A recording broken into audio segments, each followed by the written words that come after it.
দোস্ত একটু দাঁড়া তো। সাগর আসবে। ওকে কেন আসতে বলেছিস? ও আসলে কি তুই মাইন্ড করবি? মানে আমি ফোন করে মানা করে দেবো ওকে? না, আমি কেন মাইন্ড করবো? সমস্যা নেই, আসুক। বলেছিস যখন আসুক। আচ্ছা তাহলে আমরা একটু ওয়েট করি।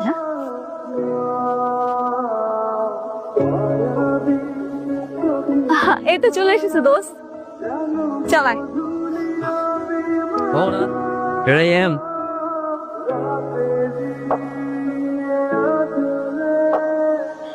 আচ্ছা তোমরা তাহলে ওঠো কি? হ্যাঁ আয় দোস্ত। দোস্ত চা ভিতরে যা। না না, আমি না জানলার পাশে বসবো রে। আমার আজকে একটু মাথা ব্যথা করছে, যদি বমি হয়।